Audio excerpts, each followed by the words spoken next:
Today's episode is brought to you by Positively Productive Systems, whose mission is to be the antidote to your stress and to provide compassionate productivity resources and coaching that help you heal and achieve.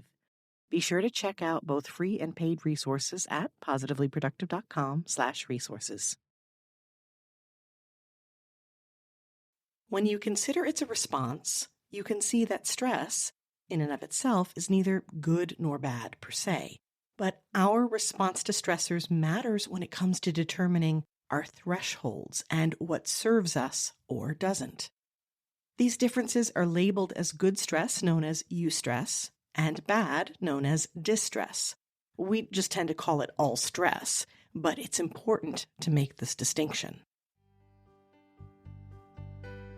You're listening to the Positively Living Podcast. I'm your host, Lisa Zaratny, founder of Positively Productive Systems, and a productivity coach certified in positive psychology and stress management.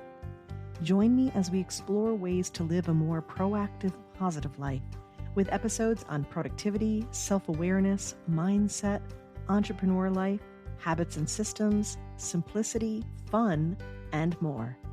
I understand overwhelm personally as a multi-passionate entrepreneur, wife and mom to kids and cats, and as a caregiver. I'm here to help you choose what's right for you so you can do less, live more, and breathe easier. Sound good? Let's get to it. Welcome to the Positively Living Podcast. I'm your host, Lisa, and I must admit that I was a little stressed pulling together this episode for you today. But that's not necessarily a bad thing.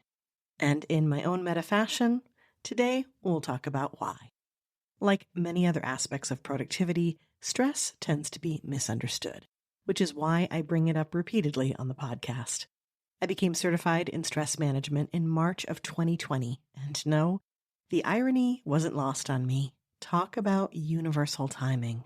I am so grateful it was on my radar back then, and that I put in the work to learn more. I knew stress impacted our productivity, and I wanted to know why. This understanding is a key part of my coaching and speaking. I want to help you understand stress for what it really is. And though stress is a common thread running through our conversations here, with April being National Stress Awareness Month, I thought it was the perfect timing to feature it again. The first episode where I introduced the topic of stress was episode 7, The Impact of Stress and How to Manage It for Good. I talked about what stress is, the main types of stress, eustress and distress, and stressors, and shared some of my experiences with stress. I also offered a list of health issues linked to chronic distress and some advice from the Mayo Clinic on how to manage that.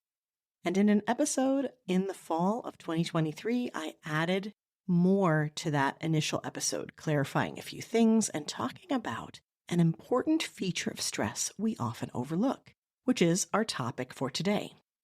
To be sure that you have a full selection if you want to dive deep into this topic, I have created a new stress management episodes playlist, which you can find on the podcast page of the Positively Productive website, positivelyproductive.com/podcast.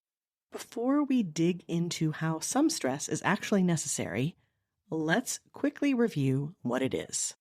Described as a state of mental or emotional strain or tension resulting from adverse or very demanding circumstances, stress essentially challenges our ability to adapt. When a stressor is placed upon us, whether from outside or inside, we react and we try to stabilize. The technical term is homeostasis, homeo meaning same and stasis meaning stable. We're trying to get back to that same point we were. And whether you experience change in your life like a shift in temperature or an argument with someone, your body and mind will respond to it. When you consider it's a response, you can see that stress, in and of itself, is neither good nor bad per se. But our response to stressors matters when it comes to determining our thresholds and what serves us or doesn't. These differences are labeled as good stress, known as eustress, and bad, known as distress. We just tend to call it all stress, but it's important to make this distinction. Keeping in mind that everyone has a different tolerance for stress response, let's look at how it can actually be useful. In a world focused on reducing stress, and rightly so because chronic distress is at an all-time high, it might seem strange to consider that stress could be helpful. But I'll bet you have many examples of how it is. One such example that we all have is deadlines. That's what helped me create this episode. Deadlines are a great example and something often used, even required by some to get things done. Why do they work? Because stress increases our performance short term by releasing adrenaline, which gives us an energy boost, basically lights a fire under us. The very stress response of fight or flight makes us more focused, and that makes sense. Imagine when you're in danger. You narrow your field of vision. Your muscles clench and tighten to prepare for either the fighting or the fleeing. And you tune out other things that aren't necessary in the moment, including normal physiological responses. This is why when you're stressed out, you may lose your appetite or not realize that you're hungry. Okay, so you with me so far? Now let's take this concept of being uber focused for danger and losing your appetite and other things like that, and flip it around to the idea of being in the zone and forgetting to eat. I'm a foodie and I don't completely understand this concept. I hear it happens to people. As a general rule, I say this, but even I've lost track of time such that a major stomach rumbling could barely snap me out of the focus that I was in. You might recognize this in the zone focus as flow state. It's a time when you are your most productive. So the key here is finding the sweet spot of that focus that allows you to be in flow, neither too stressed nor not stressed enough. You have to have some stress in order to get into that flow state. If you take away all the stress, you might be looking at couch potato time. And while there's nothing wrong with hanging out on the couch, I am a professional when it comes to that, it won't help you achieve your goals. Yet, as you probably well know, if you are too stressed out as we like to call it, you're going to take yourself beyond the productive zone and into a potentially unhealthy place where you shift into a state of anxiety that keeps you from taking action and can actually lead to burnout. The technical term for the sweet spot we're looking for is optimal arousal. And before you decide I need to add an explicit warning to this podcast and rename it Positively Living After Dark, allow me to explain. According to what is known as the Yerkes-Dodson law, performance increases with arousal, that is, stress, but only up to a point. When the level of stress becomes too high, performance decreases. And if you look at it visually, it's a bell curve. Arousal levels that affect motivation can be mental, that is cognitive, emotional, or physical, sometimes referred to as the 3 parts of arousal theory. And all 3 are important, but individuals may require more or less of each type to feel motivated depending upon the situation. This probably sounds familiar to you. Mental arousal is a state of mental alertness, and I talked about that with the fight or flight idea, right? It can be your focus, it can be the desire to explore and learn new things. Emotional arousal is a state of feeling a strong emotional charge towards something. So that's your passion, your excitement, fear, joy, sadness, something emotional that drives you. And physical arousal is the state of the heightened physiological activity in your body, making you feel ready to engage.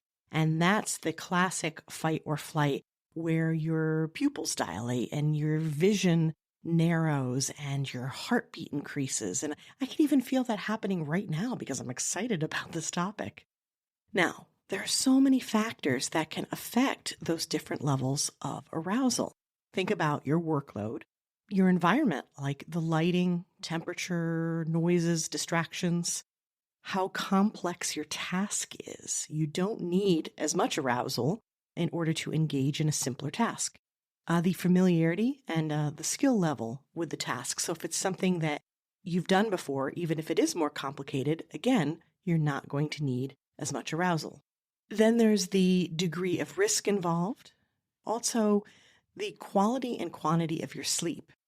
There's no focus to be had when we are sleep deprived, and we know this already. There's also the perceived stress of the situation.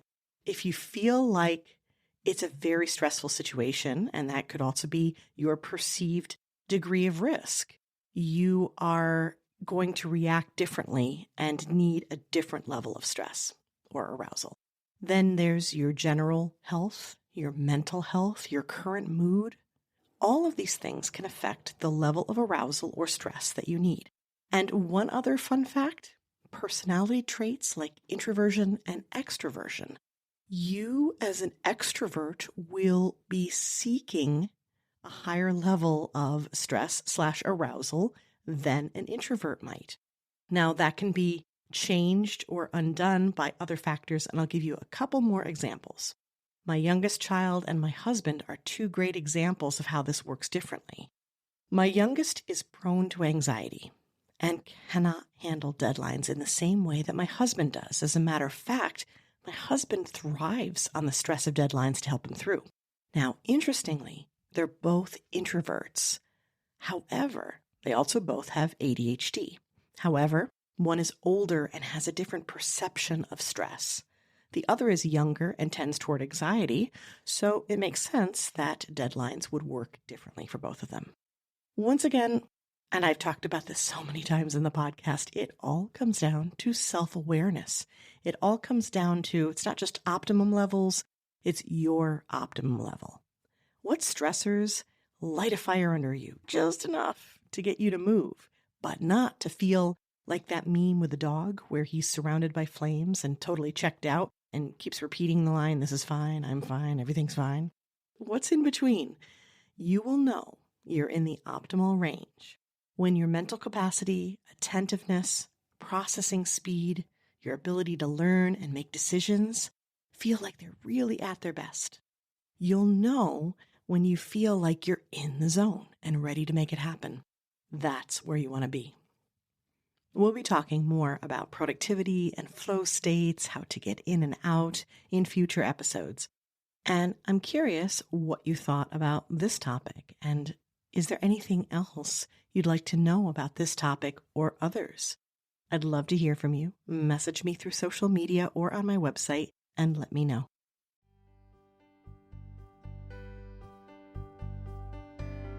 Thank you for joining me today. Your time is precious and limited, and I'm honored you chose to spend it with me. If you have feedback, questions, or want to schedule a chat, head to positivelyproductive.com/connect. And if you are looking for any of the resources referenced on the podcast, from books to products to training and more, go to positivelyproductive.com/resources.